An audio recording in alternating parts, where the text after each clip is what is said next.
Hey guys, it's Lauren here from The Financial Diet, and today I'm going to be talking about things that I stopped doing once I started living on my own. These are a combination of bad habits and specific circumstances that I was able to get rid of in order to become a more full-fledged and independent adult. So I moved out of my parents' house in September of 2015, so I actually haven't been living on my own for that long. Now, I've written about this on the site a few times, but the reason why I lived home for so long was because I was really focusing on saving a lot of money to pay off some of my student loan debt. TFD was also getting started at that point, so it really made sense to save as much money as I could and to live home for a teeny bit longer. Now, of course, this list of things that I stopped doing is really personal and really specific, but that's okay. I think it's still useful to talk about. I think that everyone goes through a similar phase in their life when they have the shift from young adult to full-on adult. Old habits are replaced by new ones that you consciously build for yourself and decide for yourself, which kind of usher in a new era of your life. Some of these were as simple as deciding what I wanted to eat for dinner that night, how I would grocery shop, and how I would cook for myself, while others were more significant, like taking control of my financial life and making sure that all my bills were paid on time. And I actually think it's really helpful and useful and relevant in the new year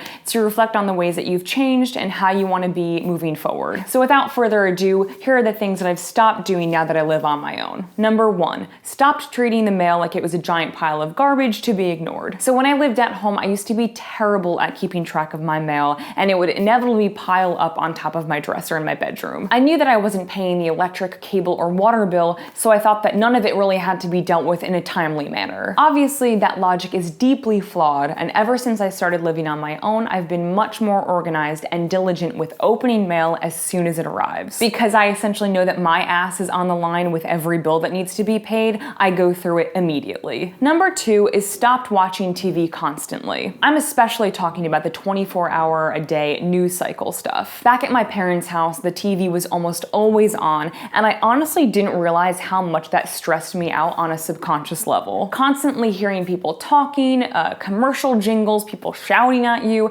was really unnerving. And it was especially hard to fall asleep after watching TV right before bedtime. And honestly, I didn't realize the effect that it had on me or my ability to get a good night's sleep. Nowadays, I rarely watch TV, and that's not a humble brag because I still love me some, Game of Thrones and some Sherlock, but it's on sparingly. And because I don't watch the news on TV, I'm more inclined to go seek it out by myself from reputable, reliable sources. It's made information a hell of a lot easier to digest, and I'm really happy that I've made that change. Number 3 is that I stopped using my parents' bathroom as my own personal CVS. This was a laughably bad habit that I used to have when I lived at home with my parents. Because they shopped in bulk at places like Costco, they literally had dozens of extras of things of like shampoo, conditioner, mouthwash, makeup remover, etc. So then when I was out of the thing that I needed, I would just pretty much like sashay down the hall and go to their bathroom and grab whatever I needed. It was so easy to feel cheap as hell and not want to spend my own money when I knew that I could just grab an extra shampoo for my parents. Yeah, it was terrible, and I am deeply embarrassed. And it was something small like that that seemed insignificant that really made me feel like a huge mooch and like an adolescent just like pilfering from their parents. As soon as I moved out, that shit stopped, and now I buy everything for myself and I feel a lot more at ease. Number 4 is that I stopped buying light foods. Buying light and or diet foods is such a bad habit and a relic of my old teenage self. I thought that my food choices were inherently better because I was eating diet food. Now clearly, as I've gotten older, I've come to understand that that is not the case. And I've really come to unravel this idea that like eating clean is somehow tied up with being good. Now I try to simply view food as fuel for my body,